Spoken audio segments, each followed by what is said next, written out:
acting, with digital media. I can barely type my own name. Well, like many of us, we were technicians. We didn't grow up with the tool. But now we're educators. Embracing the new tools and technologies is kind of critical for us to be successful. People walk in and they see kids on their phones. The assumption isn't that they're checked out. It's that they're utilizing this as a new resource. Yeah, just like how, the HVAC ESCO classes, they're all available on mobile.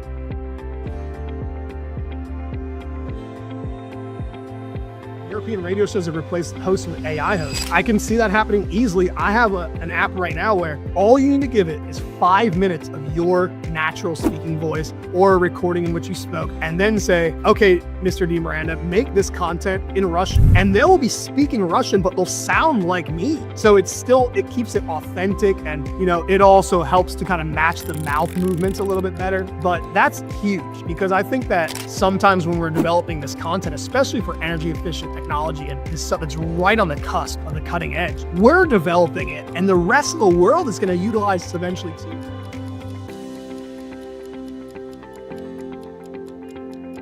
European radio shows have replaced hosts with AI hosts. I can see that happening easily. I have an app right now where all you need to give it is 5 minutes of your natural speaking voice or a recording in which you spoke, and then say, okay, Mr. D. Miranda, make this content in Russian. And they will be speaking Russian, but they'll sound like me. So it keeps it authentic, and it also helps to kind of match the mouth movements a little bit better. But that's huge, because I think that sometimes when we're developing this content, especially for energy efficient technology and this stuff that's right on the cusp of the cutting edge, we're developing it, and the rest of the world is going to utilize this eventually too.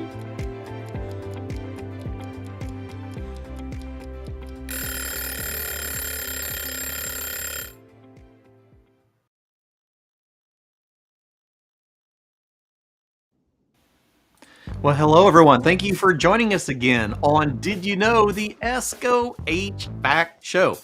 So this is going to be a follow-up. This is a part 2 to a conversation that David D. Miranda, thank you for joining us, sir.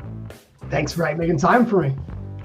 Absolutely. So David and I were diving into education and education techniques, right? Instructor techniques. A few weeks back, and we had HR. We're just finally getting to get caught up and go back through like that second half of where we were. Like, we had a slide deck. We're like, yeah, we don't have enough here to get through an hour. An hour later, like, holy cow, we only got through half of this. We've had so many questions and comments, and it was wonderful because we had a lot of people that were asking questions along the way, looking for resources, because we're all starting to realize that, we do have a responsibility to understand technology, understand tools that can help us in the classroom. And so we're here to help you for that. So we're going to dive into some of those. Tom, thanks for joining us today.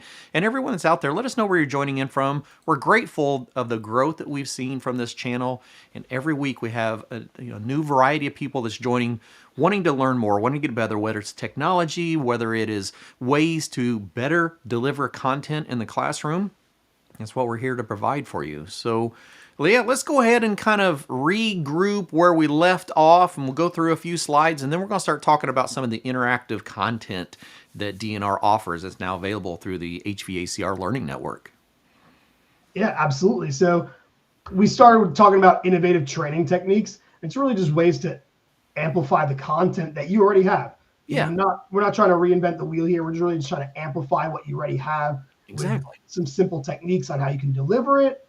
And also, of course, some tools that you can use to really push that a little bit further. Last time we were focusing mostly on those adult teaching strategies, how to connect with the audience and use visuals. And, this time we're going to dive deep into a little bit of virtual reality, how to utilize that, and of course, some of the online trainings that we've developed. Yeah, definitely. Because that's really been a shift in, what we see for like the VR and the augmented side. And a lot of instructors are like, man, I've seen my kids or I've seen my grandkids working with that. It's kind of interesting. I've seen it on games, but how do I use that in the classroom for education? And really, there's a lot of opportunity for that. Yeah, absolutely. I think that, we were talking a little bit about it earlier, but we're in a stat now where anything worth doing is worth capturing. Right? Oh, 100%. The media is almost as important as the act itself, especially, when we're talking about innovative technology and all this cutting edge technology, because some people are they're just installing it for the first time or seeing it for the first time. So Right. if you're doing something innovative, you're going to want to capture that for your audience. But I think that's already kind of become the norm. People know to capture media wherever they go, but now we're amplifying it a little bit further. Instead of just a video, maybe we can show a little bit of an interactive. Maybe we could pause the video, ask some dynamic questions, just like what we're doing here. Yeah, exactly. Put you in a space, right? Where are we? What is this thing that we're talking about? Is there a way that we can get a better visual of that, interact with for a little while, and then step back in the classroom and go, okay, tell me what you've seen. Tell me what you learned. Let's talk about those things that were a challenge for you. Yeah, absolutely. It's a way to engage with the younger crowd. It's a way to, amplify your content for all ages. And really, to me, it's just there's multiple ways to connect with the multiple intelligences. That's something we were touching on in part 1. If you missed out, definitely go back and check.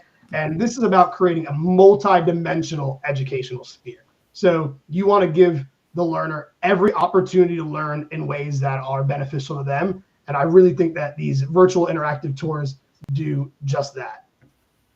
Yeah, I agree. I mean, you can't go to a museum, a children's museum anywhere today without having some type of a virtual tour, to get an idea of what's happening in this area. It just comes standard with many of our tours today. So why wouldn't we want to utilize it to benefit us in the classroom? Oh, yeah, absolutely. I'm over here in Orlando, in the Orlando Museum of Art. They do that all the time now. Every art piece has a QR code next to it. And, they're not saying that the art is less than. It's in a museum. It's incredible. It's just a way to kind of push it a little bit further. And they've even had some, exhibits where the artwork is on a screen and the art itself changes and you can interact with it as well. Really? To, make it more engaging. And Sure. I really think that that's the next step. I think that textbooks, they're great. They're awesome. But even last year at your convention, I saw that there was, some folks that were creating amplified materials for your textbooks. You bet. Where you could pull out your phone while you're reading your book, scan a QR code, and it shows you a video about what they're talking about, or allows you gone are the days of just the 3 bold questions at the end. For your critical thinking, you really want to think critically, apply what you're learning to solve a problem. And So put some depth to it. Yeah, absolutely. So there's really just a multitude of different ways that you can amplify your content, whether it's traditional, whether or not you're doing live instructional training, or if you're just crafting online scenarios for folks. So there's a lot of benefits in VR. That's what this slide's kind of talking about here. You want to allow people to create these mimicry scenarios where maybe the stakes are a little lower. You can't actually get electrocuted if you make a mistake. Yeah. And I want to go check out this 463 phase air handler. Where do I put my finger? Sometimes it's just nice to be in a scenario where you're seeing everything, but there's no humming. Yeah. So you can actually think a little bit, and it really just helps to reinforce concepts, and it gives the learners a chance to, like we said earlier, absorb information from different perspectives, different dimensions that really kind of help to boost the content. I would like to dive into one of our interactive tours right now. I think that'd be cool. Yeah. Give them an idea of what we're expecting, because this is a different type of virtual experience. When I think of virtual, I think of digitized. Okay, this is similar to my environment, but that air conditioner is now just a cube and doesn't have that full feel. What you're doing is a whole different scenario. Yeah, this is a little bit different. So what you're seeing right here is actually the landing page for the interactive itself. Okay. And it's really a blend of traditional media that you're you're used to seeing, and a little bit more of this, future tech. Like you said, some people, they think of VR and they think, really overwhelming 3-dimensional models that they have to interact with. This is more like when you saw the origin of video gaming, right? Where it was kind of choose your own adventure. You can click around and examine some things. I think Okay. I have my switch open here. Yeah, you can. I think, can you run that for this one? Or do I need to change screens? Let's see. Let me It says see. I'm sharing screen, but I'm not sure. All right. Hold Oh, on. here you go. Yeah, I can see my screen up here.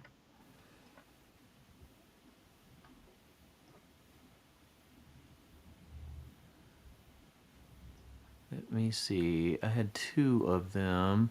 I bet it is this one. Yep, there we go. It's hard to differentiate when they're both still on Yeah. the landing page. And they look kind of similar over on my sidebar. Yeah, All right. absolutely.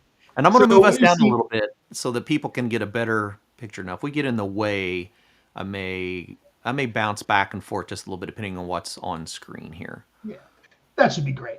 So Okay. what you're looking at here is the Central Heat Pump Water Heater overview. So this was created to kind of show the innovation of heat pump water heater technology from when we first got involved into it to modern day, and even show a little bit about, what's to come as well. So what I really like about these tours, these were created on a software called Articulate. It's basically the industry standard for creating interactives. And it's relatively affordable. There's different levels to it. So you can also get a free trial and experiment with it a little bit if you're still, not sure if you're going to be able to pull it off. But to be honest, this is like an amplified PowerPoint. They make it very similar to tools that you've seen before. And that's kind of what we're trying to do too, is we want for the viewer to look like something they've seen before, but just a little bit more amplified. First, let's get a little bit into the system section here. So what you see here is that we broke down the heat pump water heater system into its major components. Yeah. And from here, the viewer can examine whatever particular area they're interested in. So I'm going to start with the heat pump. And here you have your traditional information, right? Text, you can scroll through and read it. And then you also have your diagrams as well. And everything's, really simple to navigate, very, I think, organic navigation. And this is, of course, a little diagram. When you're done with it, just click, it disappears. And you can go to the next ones. This is, kind of showing the two different types of the heating cycles. And I really believe that these visuals help to amplify concepts that you can read and maybe not wrap your head around the first time. Yeah. And also what I really love is the video integration. It's right there, ready to go for you. I'm not sure if this is going to play the audio or not, but we don't. Yeah, I can hear it. Oh, you can hear it? A little bit, yeah. Just turned on, and you can see its discharge water temperature is climbing up to 140. So this is where you start getting that live interaction. This is where you get to see what it looked like in an exact scenario. So this, of course, is a Colmac water heater in one of our installations that we captured 2 years ago. And he's explaining the main purpose of the heat pump system. Let's do a little bit more exploration. So, of course, we have our control systems and our storage systems as well. I think the controls is probably an aspect that's most different if you're used to, residential. Residential is it's kind of designed to be as similar to what people are used to already. And there's not as much of a need for these advanced control systems because, you're not running these massive buildings that have sometimes, in this instance, this was, Colina Apartments has apartments. It also has shopping areas. It has a large parking structure. So, and also depending on where it is in the country, things really change depending on the weather shifts from one time to another. So, you really need these significant control systems in here. And this just really introductory stuff, still explaining the basics. This is meant to be kind of the first thing that you look at when you're exploring through these tours before you dive into some of the deeper stuff. Let's go back a little bit and show you one of our full in-depth tours. So if you go here to applications, what this shows you is just another way of breaking up that content. We talked a bit about it in the first session when we talked about making stuff digestible, right? You want to break down your information into small digestible bites so that it's easier to wrap your head around it. And also just later on for navigation, I'm looking at mid-high-rise buildings as a contractor, and I want to know what's been done already and some different options here. So here's a couple examples of different mid or high-rise building applications that we've done recently, what we've captured recently. Sure. And I love this one right here for Bayview because this is actually the first instance of this system being installed here in the country. And this was a Mitsubishi QA-PVC system that was designed by Steffes. And this is about as plug and play as you get. Right now, what you're looking at is actually the outside of the building. And you can see the navigation controls. It's just click and play. you might recognize that, in case anyone doesn't know where we're at. That probably gets away for some folks. And I mean, from a media perspective, I couldn't ask for better than that. It tells you right there where we might be for this installation. And yeah, this is just a really nice system because you're able to retrofit some of the existing stuff as far as the storage tanks, but this whole system was just dropped right on a skid, ready to go. And what's nice about this is, this technology is still new. Not every single contractor is familiar with it. Exactly. So this provides, instead of having to engineer and customize every last aspect of your system, you can just get one system that's plug and play. Yeah, Keith, you're right. This is what intrigued me about the way that D+R is introducing the technology. It's not like we're using CAD files to put it into a potential environment. This is actual installations that we're using, 3D photography to set the environment. And so that you have different applications for each component that are actual photos, actual installation components. Yeah, so you just touched on a kind of important part of the technology is, this is captured using a 3-dimensional camera. And it could be captured using a smartphone with apps as well. What it does is it creates what we call a mesh, where it creates a 3-dimensional environment using multiple images at once. And it really does a great job of putting them together seamlessly. So you can't tell where one picture started and one picture ended. Yeah. And for me, this is the significant value of this tour, because you can be in the room seeing the exact system. So like I said, this skid it's only been installed once at the time when we captured this. So this was really the first time to see it live in use. Everything's clearly labeled for you. The eyes are, of course, information. You can go in here and it tells you a little bit about the actual measurement and verification system for this particular section. This link even goes to live data if they have a system controller that is capturing live data. Yeah, so that's really neat as well. And then of course you're importing data from the site, from the actual field site, into the software as we are walking through it. Yeah, so it's really impressive, but it's a link to the online website, right? And the online website is automatically updated. You can tell it's Shiny app. It's all digital. I'm not sure if it's going to load super quickly, but sure, it's really nice that it's in there. Yeah, Tom was asking, are you using LiDAR assistance for any of that? No, so that's another thing is LiDAR assistance, it's really required for the 3-dimensional stuff, because that's how we kind of capture those, all those complex angles and turn it into something that's 3-dimensional. But no, there was no LiDAR assistance for this at all. It's really, for the impact that you get, it's entry level and it's not prohibited by cost at all. It costs as much more to travel there than it did as far as the technology. This entire thing was a GoPro, Adobe Photoshop for creating the mesh, because I like to remove things like our feet or the tripod if you can see it, little things like that. And then of course Articulate for the actual adding of the buttons and the interactivity to it. But no, you don't need anything like a significant, sophisticated LiDAR camera or anything like that. And what's really nice is that all the videos are embedded as well. So if you're reading about the heat exchanger loop, and it gives you another perspective here with the photograph, but if you want to hear a little bit about the perspective of not just what it is, but how we're utilizing it, the settings, some of the challenges for the installation, you can click the videos. And we also like to integrate direct interviews. So Lester is one of our HVAC experts.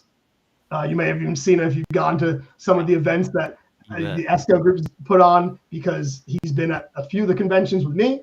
And, he goes and he travels, interviews some of these folks. We have a few interviewers as well. And this is one of the engineers that was part of the program. So you get that really in-depth information that you only could have got if you were there for the commissioning or the installation. So it's really useful tool to integrate.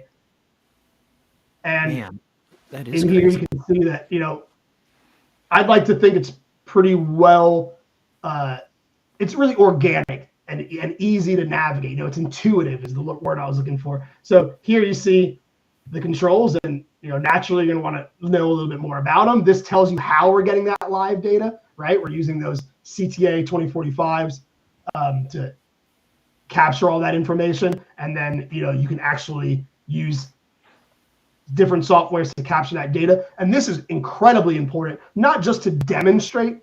This seems like a demonstration of the technology, but also they're responsible for proving the efficiency of this equipment for at least a year, so that they can get their LEED certifications and their other certifications that you get for having such an efficient building, right? Yeah, it definitely keeps the file sizes down too. What's really nice about this is that, most of the stuff's integrated.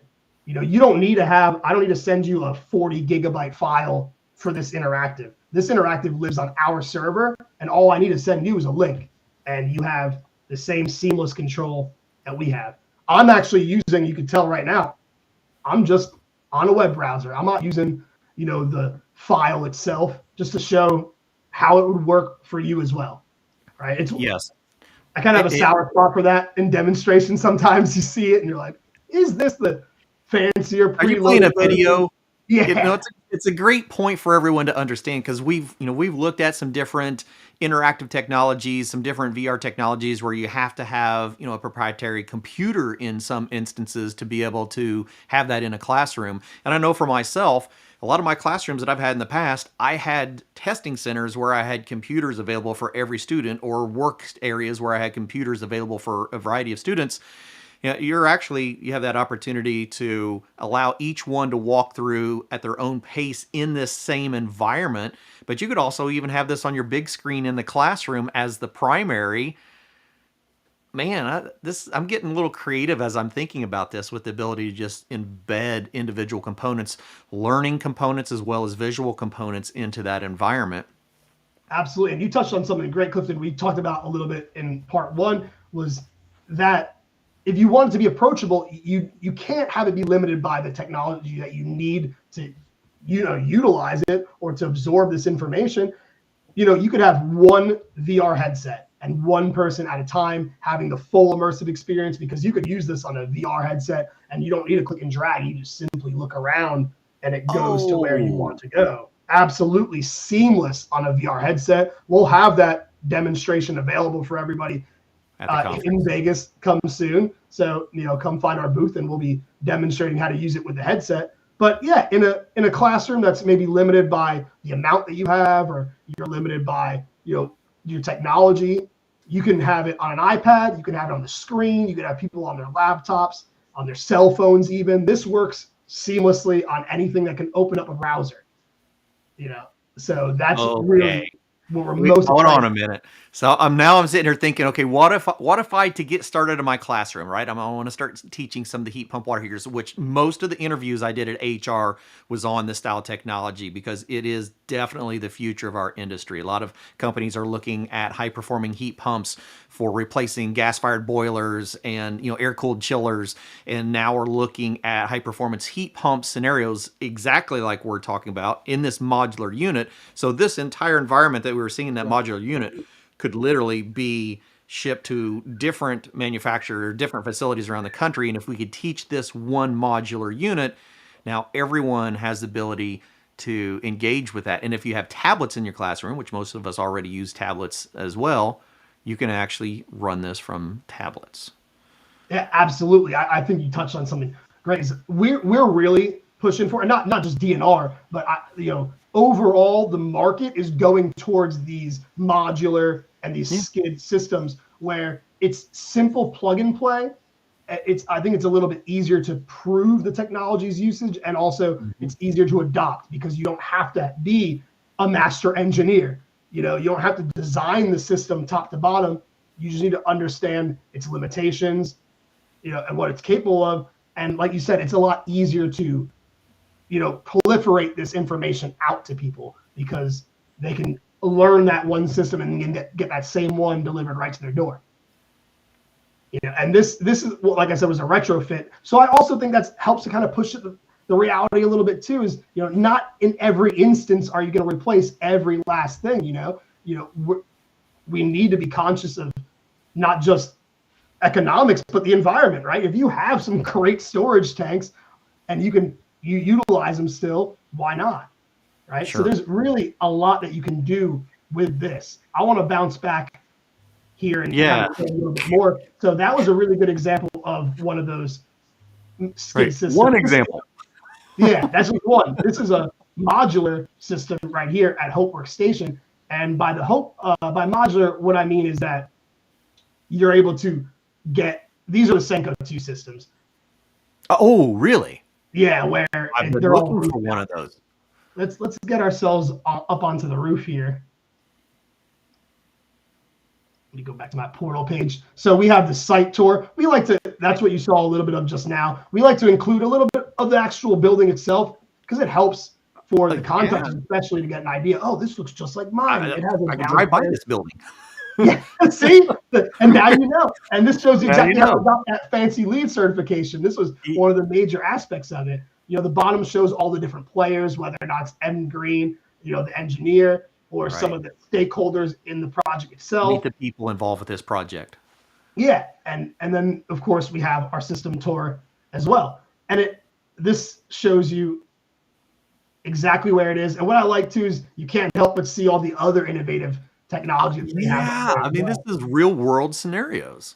Yeah, I mean, it's these each one feeds 4 apartment buildings themselves, and they're all just what we call gang together, right? Yeah. And what's really nice about these systems too is, you know, they're very universal, and the technology has been around for a long time. These Senko 2 units have been, you know, popular overseas for a long time before they were popular here. So this is very tried and true growing market. Yeah. Yes, the CO2 water heating scenario is just going to explode. Just at AHR, I've seen some manufacturers that I didn't anticipate going with CO2 water solutions, introducing them for this year. Senko's been around for quite a while, for those of you who don't know Senko, and I've been working with an educator in the industry, you know, building some curriculum to talk about CO2, and I didn't realize you were using the Senkos on this. This is phenomenal. What's really nice, these are the sand and pumps. I'm sorry. Yeah, but I mean, it's the same scenario, CO2. Exactly. And what's really nice is, you know, you can, through the interactive, find videos where they explain exactly why they decided to go this route, and maybe some of the limitations and some of the design, you know, really major design aspects you have to kind of figure out for yourself when you're deciding to do this. Brian Kohler explains some of the issues, like, you know, do you get heat loss if you travel too far? So that's why you see that these are not just in one central location, but they're in different areas across the roof, so that they go directly to the area that they're feeding. That way you don't need to have, you know, heat sink tape or anything like that. You can really just go directly to where the user needs, you know, their hot water. You can see there's some more in the distance over here. Right. What's also phenomenal is, like you said, you drive past this building, doubt you've been able to see what it looks like up on the roof. And to me, and I'm sure you as well, that's kind of the most interesting area, is these different perspectives. It's everyone I go by, I go, wonder what's up there. Some of them I'm fortunate to see, but to be able to actually see it, especially as a student, right? If we're learning about these products, I think about, you know, as an educator, introducing, you know, CO2 water heaters or any type of heat pump water heating solutions. Most classrooms are going to be introducing these into the classroom over the next year or two. There's such a demand and an urgency for us to understand the technology that we have to start educating. But from the class perspective, I think about the instructor going, well, I've not seen one of these. I've been out of the field for a few years. It's a new piece of technology. Not even 100% sure what a good installation looks like. I need to introduce the technology. Now you can actually you go through it yourself, get comfortable with it. Because as I'm seeing this, I'm going, that's what I want to see, right? This is an actual installation of this technology that is functioning in its native environment. Yeah, and you could learn. It depends on what you're interested in. You know, if you want to learn about the whole building and how they were able to get that net positive rating, you can dive into that area of the sustainability. Or if you're just trying to see, like you said, in actual usage, because you can easily have somebody send over a unit to your school, and you can, you know, disassemble it and see how the unit itself works. But how about how it's utilized and the decisions you need to make in that installation process? You know, and that's what this gets to really tackle, is that like I said, the real experience, right? The reason why you don't get to be a master until you've been an apprentice and you've clocked those hours is because you can't just study these things. You need to be able to really get into them to see how they're utilized. And what's nice too is that we have multiple different usage cases. So we're seeing similar technology being utilized in different ways completely. So at the Kalina East apartments, I know I see some people here having some weather conversations. This, it gets cold in some of these spots. So here they use an air buffer system by having it inside the parking structure, actually. Okay. So what you're seeing here, let's see if we can get a nice little view of it. Yeah, there we go. This is the actual, that's the view from the utility area of the parking structure. So you get that little bit of air buffer, right? So you're not so, there's not this heavy fluctuation depending on the weather outdoors because, no matter what, it's always going to be a little bit warmer inside of the parking structure itself. And you can see in this situation, because they wanted to use that air buffer zone, all of the units are in one spot. So now they have the challenge of, well, the water isn't right below you like it was on the roofs. Mm-hmm. So in this scenario, the learner gets to see a little bit about how they were able to capture, high quality performance for everybody while still getting, the efficiency that they wanted. And in this instance, they did need to address heat loss, with it traveling a further distance, and they had to engineer certain solutions for that. So that's what I really love about this, from my perspective. And I know how effective this stuff is because I came to this realm as an educator with very little HVAC experience, and everything I've learned through absorbing this stuff and then capturing it myself in the field. Are you marketing these to contractors? Because if not, I'd like to help with that.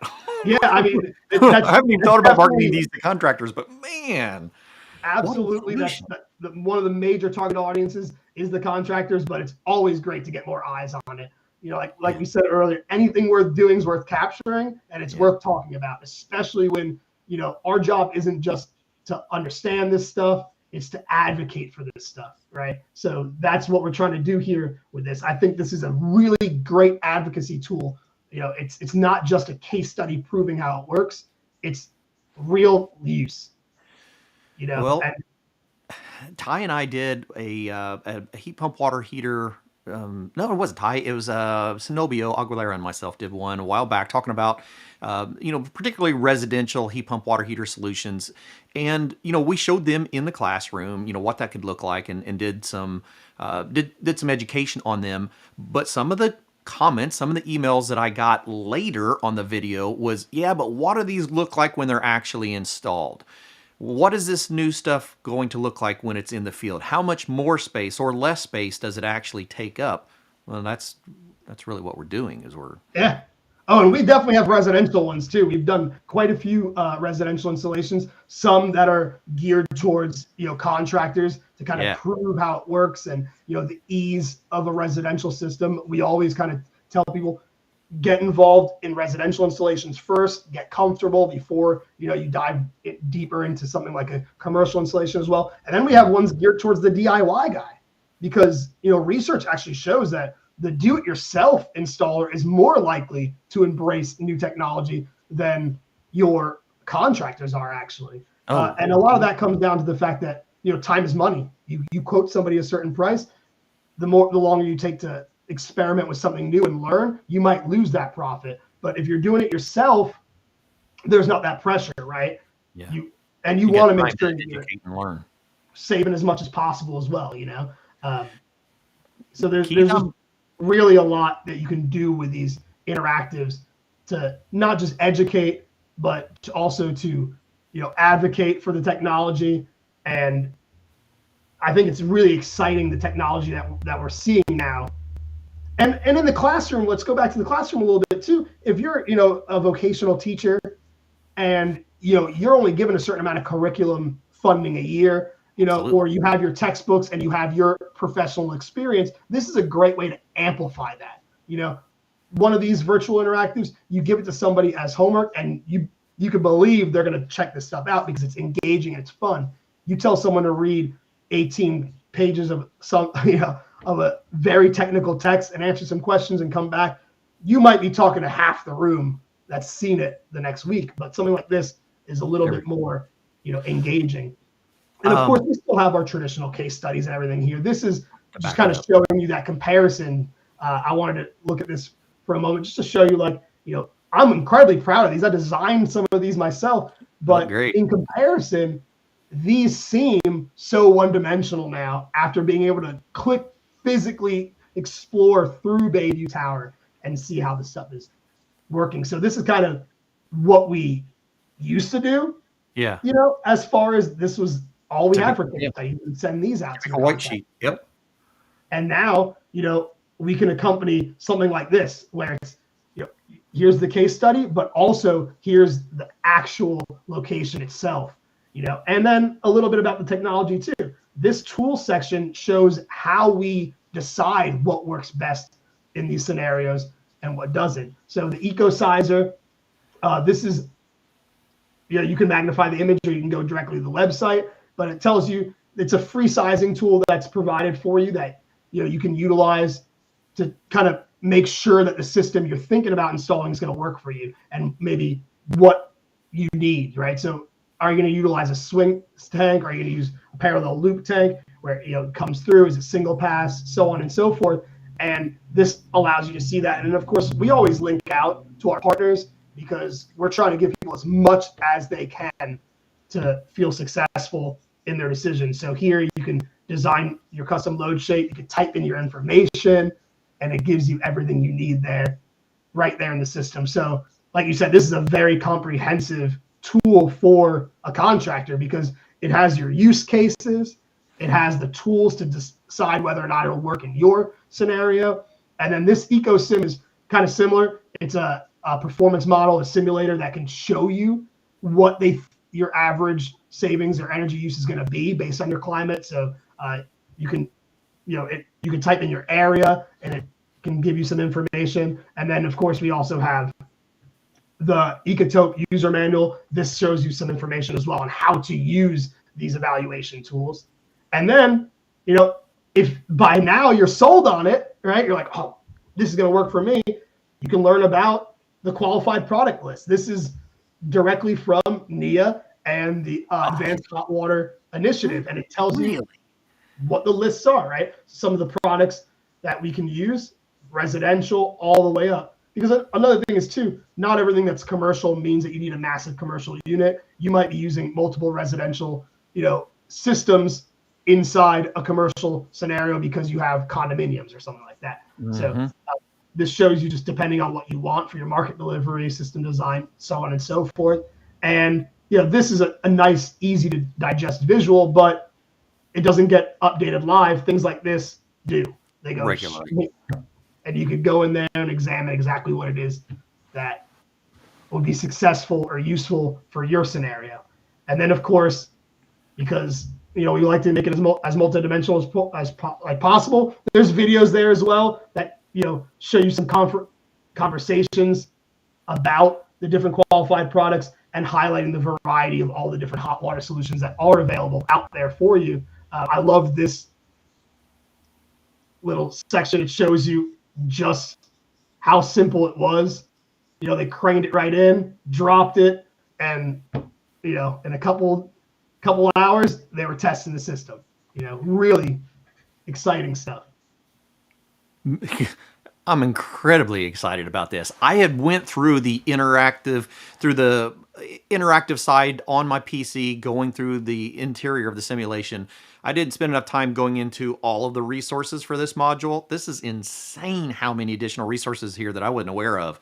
And Keith, the reason that I'm so excited about these, now I was actually confronted by one of our viewers at the AHR Expo going, aren't you tired of talking about heat pumps yet? I mean, you're kind of beating the dead horse on. No, I am not, because most of the industry doesn't realize where we're going with heat pump solutions. So Keith, this is a fantastic question, right? So we have a heat pump. Is it for water or for HVAC? Both at the same time. As we start moving into air to water solutions, even in residential, we are going to start utilizing this technology for our solutions in industrial, commercial, and residential. Right? Here's a prime example. When you look at these storage tanks, we're using these for domestic water. We're also using these for the loops within our building that used to be a boiler loop, right? And in some cases, we may have a parallel system or a series system that has our heated water coming from our heat pump and then supplemented by an additional gas-fired appliance to heater to be able to raise the water temperature up, especially in those colder climates. But as we start looking at solutions for refrigerant, and our GWP schedule starts getting closer and closer to that 2036 deadline, we have to find solutions. And our primary solution at the moment is focusing on low GWP, air-to-water heat pump solutions for all of these applications. And like that one, we're using CO2. We're just a short period of time away from seeing R290 air-to-water residential heat pumps, and even in commercial applications. So that's the transitions that we're going to see going forward. We always like to talk about what's coming to our industry to help you be prepared.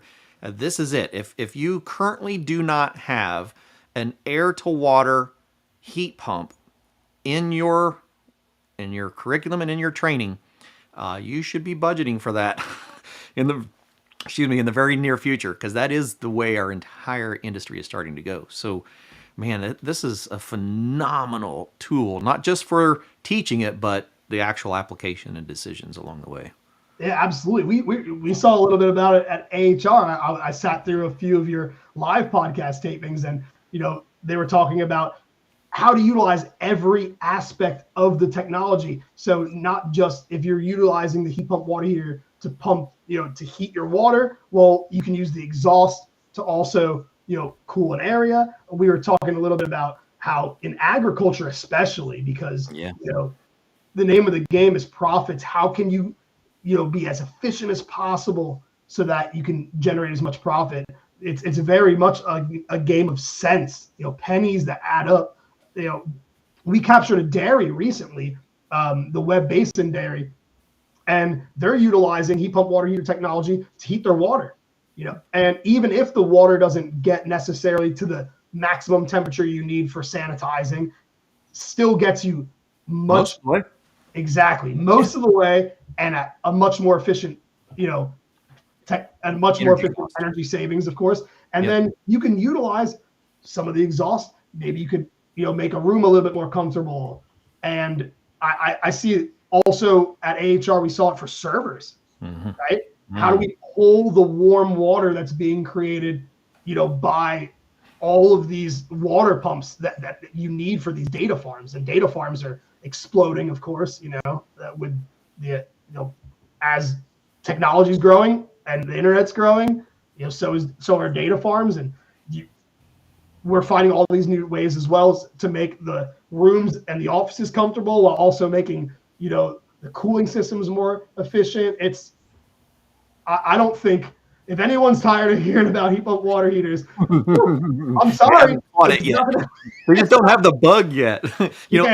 Ironically, next Thursday's show, we're actually going to be spending some time talking about the cooling solutions for data centers, particularly the new AI data centers that are generating tremendous amounts of heat.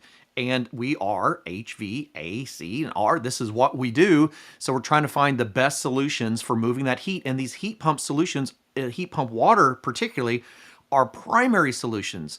So we're starting to look at moving these data centers into places that do need the heat, like you mentioned, like an agricultural. Like if I've got a data center that is generating a ton of heat and I have a greenhouse next door that would love to have that heat, I can now use my heat pump technology to put that heat into a media like water or glycol and just move it over to the building that needs it. And we're going to be starting to do a lot more of that, focusing on how we can use the least amount of energy to accomplish the comfort that we need. And heat pumps they're being introduced into systems that were so large, it blew my mind. Like some of these, multiple thousand BTU chillers that we utilized, or boilers in the past, hundreds of thousands of BTUs. And we're actually now doing these modular commercial, industrial heat pump water heater solutions exactly like that module you're just showing. And now we're doing 20, 30, however many of them we need. We're just daisy chaining along the way, and we can do any capacity that we need to do. It's And mind blowing. what's nice about this is too, like, this can be updated and it can grow on our side. I can add to this whenever I want, and the link updates automatically. So if right now we have, the fully packaged and a custom built different delivery methods, but if we start showing, like you said, we want to have a special focus on just data centers, or a new version of the technologies. So in here we have Water Drop and we have Stephens. These are two, manufacturers that we've partnered with. But as it grows, it's so easy to integrate, more into these tours as well. And this is another example of these fully packaged systems. There's plenty of folks out there that are already ahead of this curve, realizing that this is definitely where we're going. And like you said, it's not even the beginning of figuring out all the different solutions. Every time we go to a new spot, I think, oh, it's going to be like the last one. They're doing this and they're doing that. And then we leave and we're like, I can't even believe they thought to do this. Or, so it's really remarkable what these engineers are doing to kind of lead the way and to push it. This is the backside of that system. I really love this because talk about everything in one spot. You don't even need to have a storage tank beforehand for this to work for you as well. And this is one course. Yeah, this is definitely I'd say the definition of depth, right? Where like you could never deliver this much information without overwhelming somebody unless you utilized this style of delivery. Yeah. Right? Because it seems digestible. It's all nice and color coded too. So if you deep dive into system, next time you come back, you're like, okay, I remember I was in the green zone. I was looking at the systems. This alone right here is probably 2 hours. If you're really diving deep, reading it, checking out all the diagrams. And then once you have a healthy understanding of the system itself, then you can see how it's applied in different places, or you can make a distinction about what type of delivery method would be, useful for your particular scenario. And like I said, I think that this is the only way to deliver this much information in a way that isn't overwhelming. And you could find what you want too. Like, I know you're going to end up going back to this at some point to do some more exploring. Tomorrow. And, you don't have to scroll through all the pages. It's like, oh, I'm interested in that water drop. I hadn't seen that yet. Just go to delivery method, boom, boom, and it's there for you. Or more about the custom builds, right? This is another example right here. These are the Senko 2s being used in a way that's very residential in a commercial scenario, right? What you're seeing there is just directly outside of each condominium. Yeah, I gotcha. Yeah, but what's nice about this is that with that EcoPort, it tells you exactly how they're performing. We were able to find out that a tree fell on one of them just from energy efficiency. From the data, yeah. Yeah, exactly. It sent an email. It caught an alarm. Hey, you're making really poor efficiency in this one area. And they look over like, oh, there's a tree on it. Because, if you're not there every single day, it's up to the resident to kind of let you know. But now with all this new technology, we don't have to wait for the resident to tell us that, you lost hundreds of dollars because this thing has been running inefficiently or because something's broken. We touched on it at part 1 as well. Another issue too is maintenance, right? Not every single maintenance person knows this new technology. If you're 30 years in the game, you're at this point a master. I mean, you can hear nuanced differences in something and know, oh, this needs to get maintenance or this is going to go. I should check this. But then suddenly, your company comes to you and tells you we're upgrading to a new technology. It could be disheartening because you knew the other one like the back of your hand.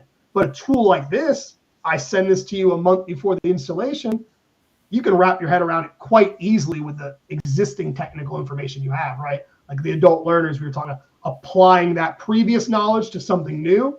And I'm confident they can wrap their head around it just through utilizing a tour like this. I agree. When we think about why this show is successful, it really comes down to most of our viewers You're right. Are very experienced. They understand the fundamentals. They understand the technologies that they have grown up with. And when we introduce a new technology, they probably know 80% of that new technology already. It's that little bit, that extra 10 or 20% that they're uncomfortable with, that if they can learn how to master that little component, then when they see that technology for the first time, it already all makes sense because they were almost there. And so on our show, that's really what we do here is we try to help every educator, every contractor, every technician understand that as we introduce these technologies, there is going to be a learning curve, period. When we introduce new technologies into vehicles, there's a learning curve. First time I got power seats, I was like, whoa, check this out. Took me just a little bit to get comfortable with it. And after that, I don't even think about it anymore. So it'll be this similar thing when we start introducing new technologies. And if we can prepare ahead of time, if in the classroom we can introduce these technologies and show, okay, we knew this much. Here's the difference with the new technology. And by the way, here's what it looks like in its native environment. Here's how we selected this equipment. I mean, it's very universal education. I'm overly impressed. Yeah, another thing too is I think that really approachability is the largest obstacle to anything new, right? 100%. It's the mental block of, I don't know if I want that because it's new, because it's different, right? I would like to provide to you the QR code for anyone here watching that wants to explore this a little bit further. Scan this with your phone, and you can go to that exact tour as well. It actually goes to a review version of it where you can leave comments on it if there's something you like, something that you love. Everyone, scan that right now. You need to go check this out for yourself and start getting an idea of the multitude of things that are now becoming available through D+R and through the HVACR Learning Network. Oh, absolutely. I think it's such an exciting time to be part of the industry because, we're really making a significant difference in protecting these grids. It's an issue. The more technology we have, the more people are utilizing, their grids. And this is a way to make it more sustainable. This is a way to make everything a little bit more, efficient, but also to me, I think truly it's helping to make the world a little bit greener. It's responsible. That's a big push because not every single person can, get the EV car, can do it's, but this is something that if we all can help push this market in the right direction, we could be part of, one of the next biggest innovations in efficiency. Mm-hmm. Yeah, I honestly, I feel like we are just years away from ditching copper line sets and going with PEX plumbing. And we're using an air-to-water heat pump in every application, whether it's industrial, commercial, residential. There's so many new business models to be thinking about. I look at that picture right there. Look, this one that has those 4 Sanko CO2 units. I've had a contractor come up to me and go, well, I want to work on that thing right there. I'm like, why would you anyhow? You've only got 1 electrical connection and 2 water connections. That goes with you. Temporary goes in place. It just opens up so many avenues for us to think about efficiency and where our industry is going. And we are going to be going to this technology. 2 manufacturers I spent time with at AHR, both said that they have R290 versions of these for residential that they use in Europe right now that are just waiting for the US to be able to push through building codes. Every manufacturer had A2L air-to-water heat pumps for residential and commercial applications. Every single one of them. Oh, yeah, absolutely. There's a bunch of low GDP refrigerants coming, and they're right on the cusp. Some people already have them already. Of course, at AHR, we got to see quite a few stuff. That's the best thing about going to these conventions, too, is, we got to peek into things that are some things are 18 months away. Yeah, exactly. And you can see them, but especially I really like I'm a visual learner. I'm an artist, a designer, walking around, seeing all the PEX stuff too. It's like, this stuff is it's so much more convenient, plug and play. I remember my dad teaching me how to solder copper, and I was like, I'm going to be calling you for the rest of my life. Like, I'm not going to be doing this stuff, and now it's like, oh, click. I can do this. Yeah.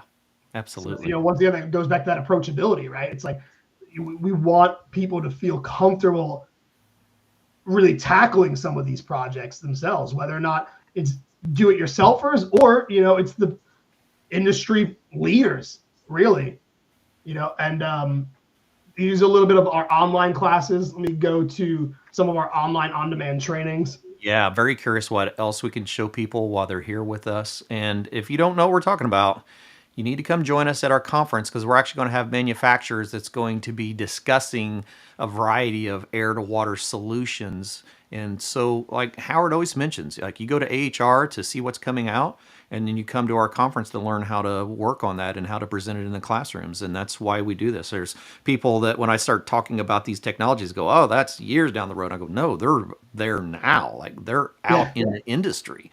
So we have to move our industry forward, and preparing students and preparing contractors and technicians for these technologies, those are in our lap.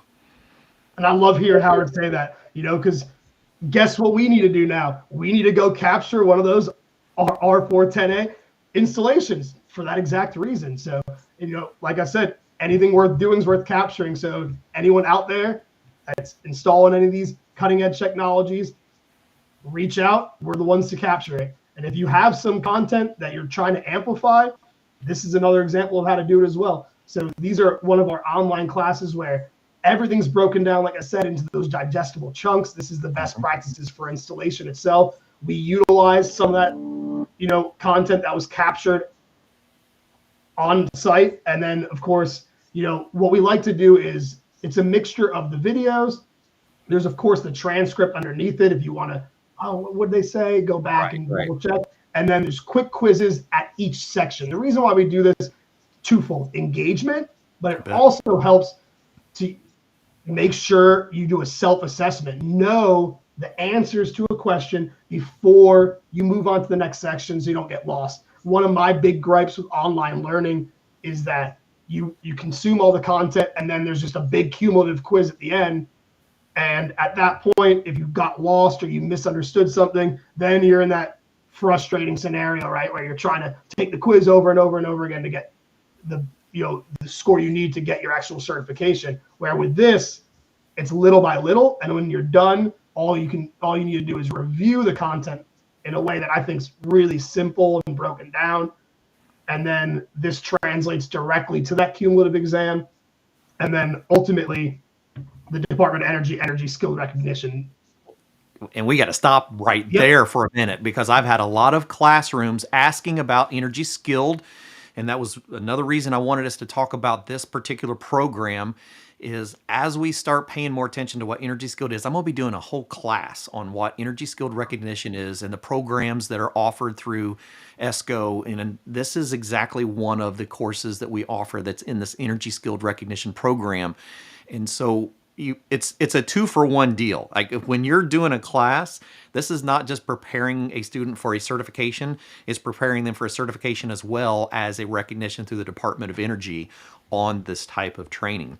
Right, it goes through a rigorous application process to vet that it has a certain amount of curriculum that's covered it based on U.S. Department of Energy expectations. And the energy skilled recognition is an incredibly important thing to be looking for on your curriculum as you're introducing it into the classroom. So I just want to make sure that I covered that, because a lot of people asking, what is this? Yeah, like you said, it's so multidimensional, because from our side as the educators, it means that we were held to a high standard on our content. Right. There's a back and forth, a rubric. They scored it. They've sent it back. We made revisions, made sure that, every aspect of what makes you an energy skilled recognized installer is in this course. And yeah, there's 2 parts to this. There's a residential installation, and there's also a sales course that shows you how to, help guide your clients towards making these right decisions. And then, when you're done with it, you have this certification that not only helps you to understand the technology, but they're also developing search engines for this stuff as well. So when someone's, in Palm Coast, Florida, Orlando, Florida, and they're looking, I want to make sure the person who's installing my stuff is energy skilled recognized. Well, guess what? Not only did you educate yourself, but you got to become a part of that elite group, and they can find you through there, because, there's nothing better than a referral. 92% of business is done through the referral. So it's very, very lucrative, informative, exciting. I mean, it's everything for me. You and I gonna have to do a commercial on this because man, you got the line right there. Yeah, absolutely. This is what I've been working on quite a bit as of recently. So yeah, absolutely. And also it's a I scratch your back, you scratch mine scenario, right? I have a lot to learn from you about this Restream app. This is phenomenal the way you're able to make everything seamless. I'm loving it. I think this is a great tool, not just for podcasting live, but also for doing trainings. So, as I learn a little bit from you, of course, I'd love to give you some additional promotional materials. Yeah, this is a fantastic opportunity for you to start looking at new curriculum for your classroom. I encourage you to come hang out with us at our National HVACR Education Conference. Dave's going to be there. It's going to be a great time. But I encourage you, even if you can't make it, to reach out to D+R. Learn more about the solutions that they have for your classroom. And as contractors, we're starting to have a pretty significant following of contractors that are looking at the show going, I got to learn about what's coming out, and this is a great opportunity. These are ways to help prepare you as a contractor for the technologies that you're going to be getting requests for from your consumers. And what better way to sell a product than actually be able to see it in its habitat and be able to size and select it before you've even touched it. I think it's phenomenal. Yeah, absolutely. All right. Anyone have any questions before we hop out of here? Yeah, absolutely. Definitely would love to see you all at the conference. Yeah, if you see me, please stop by, say hi. I love to talk shop about technology, about education, design, any of it. Absolutely. As you can tell, we really enjoy this, and we look forward to implementing this in the future. Yeah. All right. Fantastic. I'll have both of you there for that.